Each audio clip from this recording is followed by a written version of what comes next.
The family meeting was scheduled for 2 p.m. on Sunday. My sister Emily had sent the calendar invitation 3 weeks earlier. Important family discussion, all must attend. The subject line made it sound official, like we were shareholders in a corporation rather than relatives bound by blood and mutual disappointment. I accepted the invitation without comment, just like I'd accepted every other summons over the past decade. Show up. Endure the lecture. Leave unchanged. Now I sat in my parents' living room in Evanston, Illinois, watching Mom arrange cookies on a plate she'd bought specifically for these occasions, blue porcelain, with gold trim, the kind of thing that screamed formal family business. Dad sat in his leather armchair, the same one he'd occupied for 30 years, positioned like a throne at the head of the room. Emily arrived exactly on time, her 3-year-old daughter trailing behind her. My older brother David showed up 10 minutes late, apologizing profusely as always, his suit still crisp from whatever corporate office he just left. Now that we're all here, Dad began, clearing his throat with that particular sound that meant business, we need to discuss Maya. All eyes turned to me. I was 32 years old, and this was my life, sitting in my childhood home while my family discussed my failures like I was a problem to be solved. Your mother and I have been talking, Dad continued, and we're concerned about your trajectory. Trajectory? I repeated quietly. Your career path, Mom clarified as if I didn't understand the word, or lack thereof. Emily jumped in, her voice taking on that sympathetic tone she used when she thought she was being helpful. Maya, we're not attacking you. We love you, but you have to admit the pattern is concerning. What pattern? David pulled out his phone, scrolling through what I could only assume were notes he'd prepared. My family loved data. Let's see. You dropped out of Northwestern after 2 years. I left to start my first company, I said. Which failed within 18 months, he continued, not acknowledging my correction. Then you tried that e-commerce thing. That made $240,000 in revenue the first year, which you abandoned after 2 years. Then there was the consulting business, which I still run, if you can call it that. Maya, you're 32 years old. Emily's a hospital administrator. David's a senior vice president at a Fortune 500 company. What are you? I looked at him steadily. A business owner. Dad made a sound somewhere between a cough and a laugh. Business owner. That's what you call someone with a laptop and a dream, Maya. That's not a real career. I have clients, I said calmly. Revenue. Employees. How many employees? Mom asked. 83. The number hung in the air for a moment before Emily spoke. Maya, that can't be right. Last time we talked, you said you worked from home. I do work from home. My team is distributed across 7 countries. 7 countries, Dad repeated, his tone making it clear he thought I was exaggerating or delusional, or both. And what exactly does this team do? We provide strategic growth consulting for tech startups, market analysis, investor relations, scaling strategies. David leaned back, crossing his arms. Okay, let's talk numbers then. What's your annual revenue? I hesitated. Not because I didn't know. I knew exactly, but because I'd learned years ago that telling them the truth only made things worse. It's adequate, I said. Adequate? Mom repeated. Honey, adequate doesn't cut it anymore. You're in your 30s. You should be thinking about retirement accounts, property ownership, stability. Instead, you're still playing entrepreneur with these little projects. They're not little projects. Then prove it, Dad challenged. Show us tax returns. Show us business registration. Show us something that proves this is real, and not just you burning through savings while pretending to be successful. I felt the familiar tightness in my chest. Not anger, not hurt, just the exhausting weight of being fundamentally misunderstood by the people who are supposed to know you best. I don't need to prove anything, I said quietly. That's the problem right there, Emily said, leaning forward with that earnest expression she'd perfected. You're defensive. We're trying to help you and you're shutting us out. I'm not defensive. I'm just tired of having the same conversation over and over. Because you refuse to listen. Dad's voice rose slightly. We have experience, Maya. Real-world experience in real careers. David's been with his company for 12 years. Emily runs an entire hospital department. Your mother and I both had stable, respected careers. We know what success looks like, and this he gestured vaguely at me, isn't it? What your father's trying to say, Mom interjected, her voice gentler but no less cutting, is that we're worried about you. You're brilliant, Maya. You always have been. But brilliance without direction is just wasted potential. I have direction. Do you? Because from where we're sitting, it looks like you jump from one failed venture to another, never committing, never building anything lasting. David cleared his throat. Actually, I have an opportunity that might interest you. My company's hiring for mid-level project managers. The pay's good, $85,000 base plus benefits. I could put in a word, get you an interview. I appreciate that, but I'm not interested. See, Dad threw up his hands. This is exactly what we're talking about. You're offered a real job with real security and you turn it down because of pride. It's not pride. Then what is it? What are you holding out for? Do you think some miracle is going to happen? That you'll wake up one day and suddenly be Mark Zuckerberg? I'm not trying to be anyone except myself. Mom set down her coffee cup with a delicate clink. Maya, we asked you here today because we've made a decision. Your father and I have been supporting you financially for years. You haven't supported me financially since I was 24. I interrupted. We co-signed your apartment lease, she continued. We pay for your health insurance.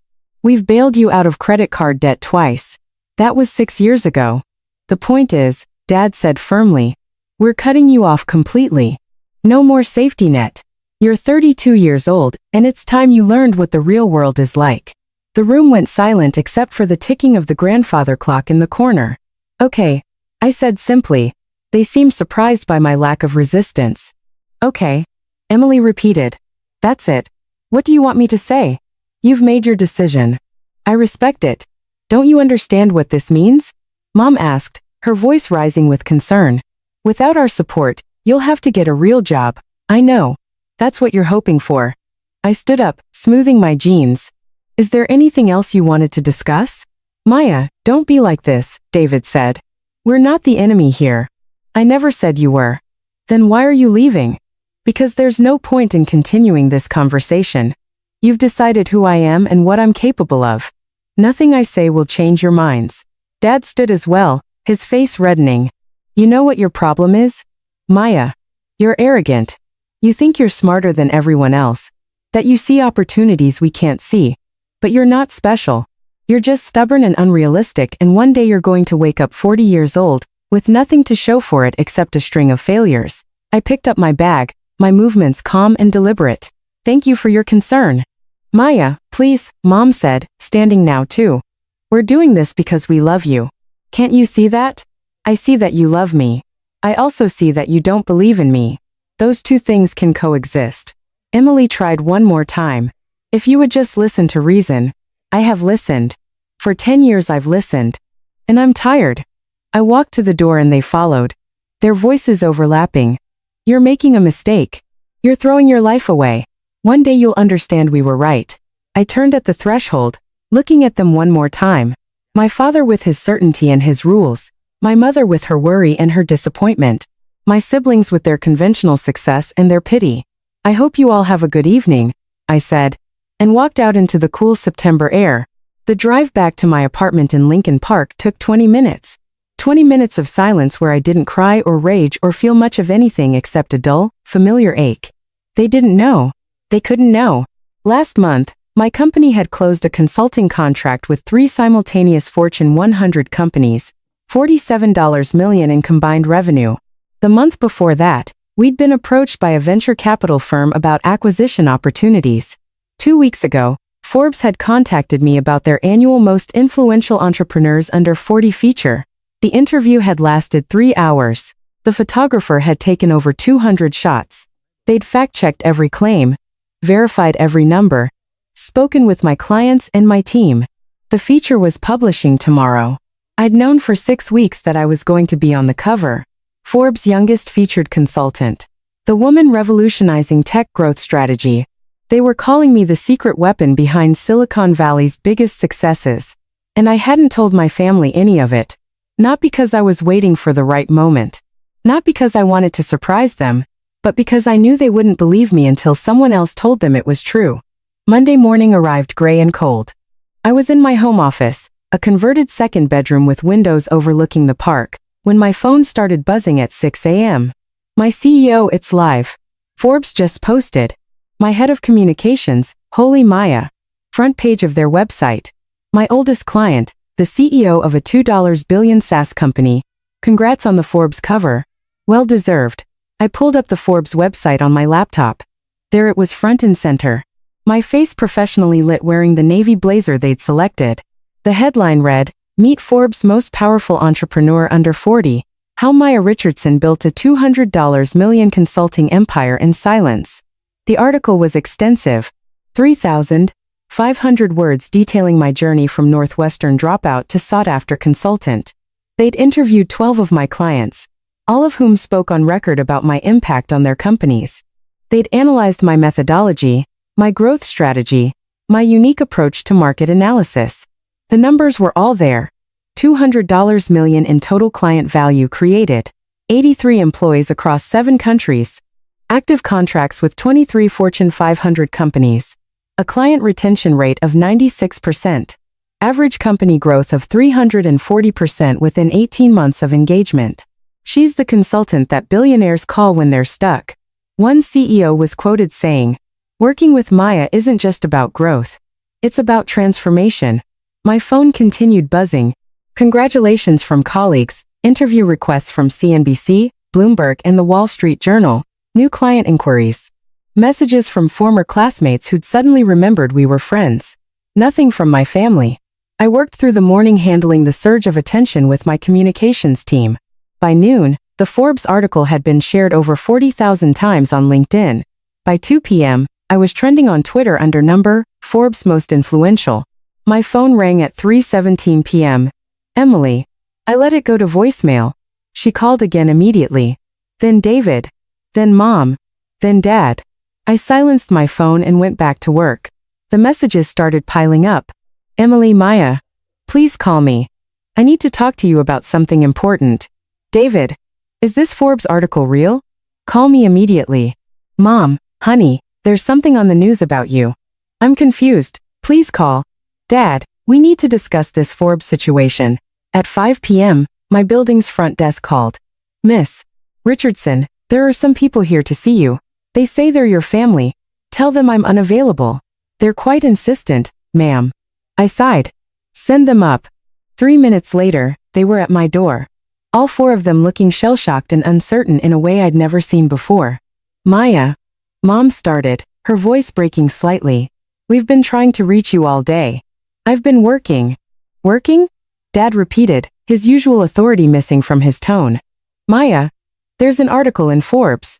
With your picture. I know. You know? Emily's voice went up an octave. You know, Maya, it says you run a $200 million consulting firm. $200 million in client value created. I corrected. The firm's actual valuation is different. They stared at me. David pulled out his phone, his hands shaking slightly. I've been getting calls all day. Everyone I know has seen this. My CEO sent it to the entire executive team. Maya, is this real? Yes. But how? Mom couldn't seem to finish the sentence. When did this happen? Over the past 10 years. The years you thought I was failing. Dad stepped forward and for the first time in my adult life he looked uncertain. The article says you've worked with Google, with Amazon, with Microsoft, among others. And you never told us? I tried. Multiple times. You didn't believe me. Emily's face crumpled.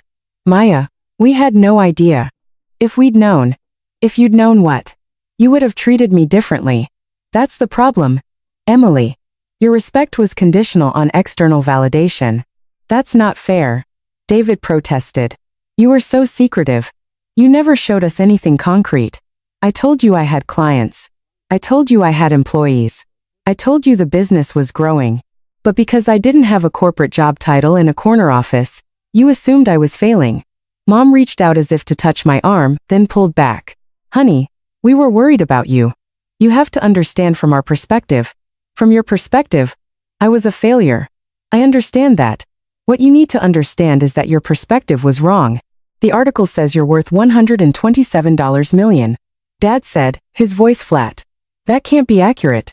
It's an estimate based on company valuation and equity. The actual number is higher, but I don't discuss personal finances publicly. The silence that followed was deafening. Finally, Emily spoke, her voice small. Why didn't you tell us? About Forbes? About the interview? About any of this? Because it wouldn't have mattered. If I told you I was being featured in Forbes, you would have assumed it was a small mention or that I was exaggerating. You wouldn't have believed me until you saw it yourselves. That's not true. Mom protested weakly. Isn't it? Yesterday, Dad called me arrogant for thinking I saw opportunities others didn't. You called my work little projects. David offered me an $85,000 job like it was a rescue mission. None of you believed I was successful until Forbes told you I was. David ran his hand through his hair, a gesture of frustration I recognized from childhood. Okay, you're right. We completely misjudged the situation. But Maya, you have to admit you weren't exactly transparent. I was as transparent as you allowed me to be. Every time I tried to share my success, you dismissed it. So I stopped sharing. Dad finally sat down on my couch, looking older than I'd ever seen him. The article mentions a client who called you the most brilliant strategic mind in the industry. They quoted a Fortune 500 CEO saying you saved his company from bankruptcy. That was the e-commerce company I abandoned after 2 years. I didn't abandon it. I sold it to my client for $23 million. Mom gasped. $23 million? Yes. What did you do with the money? Invested it in commercial real estate and used the rest to scale my consulting firm. Emily was crying now, tears streaming down her face. Maya, I'm so sorry. We've been so terrible to you. You weren't terrible. You just didn't believe in me. It's the same thing. No. I said gently. It's not. You loved me. You wanted me to be safe and secure. You just couldn't imagine that I was building something bigger than you understood. Dad's phone rang. He glanced at it. Then at me. It's my golf partner. He's calling about you. You should answer it. You'll be getting a lot of those calls. He declined it, setting the phone face down. Maya, I need you to understand something. When I said those things yesterday, when I said you were arrogant and unrealistic, I didn't know. I know you didn't. If I had known, I would have. What? Treated me differently? Dad, that's exactly my point. Your respect was conditional on success that you could measure and understand. My success didn't fit your metrics, so you dismissed it.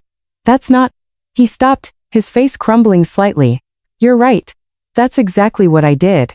Mom sat down beside him, her hands twisting in her lap. The article says you turned down a $50 million acquisition offer last year. Twice, actually. 2 different firms. Why? Because I'm not interested in selling. I like what I do. I like building something that matters. David was scrolling through his phone again, his face pale. Maya, you're trending on LinkedIn. Everyone in my industry is talking about you. My CEO just sent me a message asking if I can introduce him to you. What did you tell him?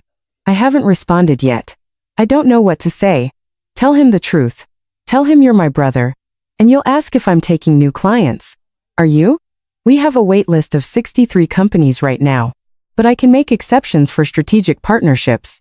The room fell silent again, except for the distant sound of traffic from the street below. Emily wiped her eyes. How do we fix this, Maya? How do we make this right? I don't know if you can, I said honestly. You spent 10 years telling me I was failing while I was building an empire. You cut me off financially yesterday while I was sitting on a 9-figure net worth. You offered me an $85,000 job while I was closing $47 million in contracts. We didn't know, Mom whispered. You didn't ask. There's a difference. Dad stood up abruptly, pacing to the window. I've spent my entire career teaching business management. I wrote a textbook on organizational leadership, and I couldn't see that my own daughter was one of the most successful consultants in the country. You saw what you expected to see. I saw what I wanted to see, he corrected. I wanted you to fail so I could be proven right about stability and traditional careers. I wanted you to come crawling back asking for help so I could feel needed. The admission hung in the air, raw and uncomfortable. I don't think that's entirely true, I said quietly. I think you genuinely believed you were protecting me. You just couldn't imagine a path to success that looked different from yours. Mom stood, walking over to me. Can I hug you? I hesitated, then nodded. She wrapped her arms around me, and I felt her shaking with silent sobs. I'm so sorry, she whispered. I'm so incredibly sorry. I know, Mom. Emily joined us, then David. And suddenly, I was in the center of a family embrace that felt both foreign and familiar. When they finally pulled away, Dad remained by the window, his back to us, Dad, I said softly. He turned, and I was shocked to see tears on his face. I'm proud of you, Maya. I should have said that years ago, but I'm saying it now. I'm proud of who you are and what you've built. Thank you. But I'm also ashamed of myself for not seeing it, for not believing in you, for making you feel like you had to hide your success from your own family. I didn't hide it. You just didn't see it. Because I chose not to see it, he said firmly. Because it challenged my worldview and my ego. And I'm sorry for that. David cleared his throat. So, what happens now? Now? I shrugged. I keep working. You keep working. Life continues. But we're going to be different, Emily insisted. We're going to support you properly. We're going to Emily, stop. I held up my hand. I don't need you to do anything differently. I don't need your support or validation. I needed it 10 years ago and you didn't give it. I built my success without it and I'm fine with that. But we're family. Mom protested. Yes, we are. And I love you all. But I also recognize that our ship has been fundamentally broken for a long time. Forbes didn't fix that. It just made the break visible. So, what are you saying? David asked. That you don't want us in your life? I'm saying that if we're going to have a relationship going forward, it needs to be built on who I actually am, not on external measures of success. You need to believe me when I tell you things about my life. You need to trust that I know what I'm doing, even when it doesn't make sense to you. We can do that, Emily said quickly. Can you? Because yesterday you called my business little projects. Dad called me arrogant. Mom said I was wasting my potential. Can you really look at me now and see past the Forbes cover to the person who's been here all along? They looked at each other, uncertainty written across their faces. I don't know, Dad said finally, his honesty surprising me, but I want to try. That's all I can ask for. Mom checked her phone and gasped. Maya, you're on the evening news. They're doing a segment about you right now. She pulled up a live stream on her phone. Sure enough, there I was. My Forbes cover displayed prominently while a news anchor discussed the Chicago consultant taking Silicon Valley by storm. Maya Richardson has worked with over 23 Fortune 500 companies, the anchor was saying, yet remained virtually unknown outside elite business circles until today's Forbes revelation. Industry insiders call her the secret weapon behind some of tech's biggest success stories. The segment cut to an interview with one of my clients, a CEO I'd worked with for 3 years. Maya sees patterns others miss, he was saying. She transformed our company's trajectory completely. Working with her was the best business decision I've ever made. My family watched in silence, their faces reflecting a mix of awe, confusion, and something that might have been shame. When the segment ended, Emily was the first to speak. They called you the most influential consultant of your generation. That's hyperbolic, I said. I'm good at what I do, but I'm not the only one. Stop, David said firmly. Stop downplaying it. You're allowed to be proud of what you've accomplished. I am proud. I just don't need external validation to feel it. Dad's phone rang again, then Mom's, then Emily's and David's. You should all answer those, I said. People are going to want to talk to you. My communications team can provide you with talking points if you need them. Your communications team? Mom repeated wonderingly. You have a communications team? I have several teams.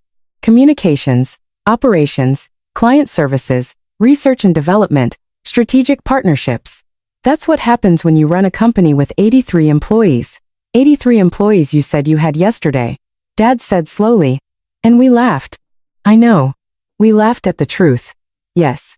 He sat back down, his head in his hands. How do I apologize for that? How do I apologize for 10 years of not believing you? You just did. It's not enough. Maybe not. But it's a start. They left an hour later. Still shell-shocked, still processing. I watched them go, feeling neither vindication nor satisfaction, just a quiet recognition that everything had changed and nothing had changed.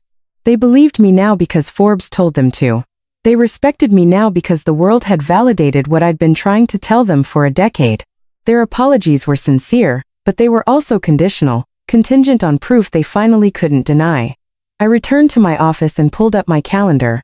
Tomorrow I had calls with 3 potential clients, a strategy session with my leadership team, and a follow-up interview with Bloomberg. Next week I was speaking at a tech conference in San Francisco. The month after that, I'd been invited to keynote at an international business summit in Singapore. My phone buzzed with a text from my COO. Guardian, BBC, and NYSE all want interviews. Also, someone from the White House's Economic Advisory Council called. I smiled and typed back, schedule them. And let's start vetting those 63 companies on the wait list. Time to scale up. Another text came through, this time from an unknown number. Saw the Forbes cover. Always knew you'd make it big. Proud of you. Professor Chen. Professor Chen, my economics professor from Northwestern, the one who told me I was brilliant when I decided to leave school, the only person who'd believed in me when I was 20 and terrified. I texted back. Thank you. Your class changed my life. Her response was immediate. No. Your courage changed your life. I just pointed you in the right direction. I looked out my window at the Chicago skyline, the setting sun painting the buildings gold and orange. Tomorrow my family would wake up to a world where everyone knew what I'd built. Their friends would ask questions. Their colleagues would want introductions. Their entire perception of me would be filtered through external validation. But I was the same person I'd been yesterday, the same person I'd been 10 years ago when I dropped out of Northwestern, the same person who'd been told she was failing while she was building an empire. The difference was that now the world could see what I'd always known. I wasn't playing entrepreneur. I was one, and I'd done it without their belief, without their support, without their validation. I'd done it because I believed in myself when no one else did. That was the only approval I'd ever needed. My phone buzzed one more time. A text from Dad. Your mother and I want to take you to dinner. A proper celebration. Your choice of restaurant. I looked at the message for a long moment, then typed back. Let me check my schedule. I'll let you know. I didn't need their celebration. But maybe, just maybe, I could learn to accept it. On my terms, my time. With boundaries they would finally have to respect. The Forbes cover sat on my desk, my face staring back at me with quiet confidence. Most influential entrepreneur under 40, I'd known I was influential long before Forbes confirmed it. My family was just the last to find out.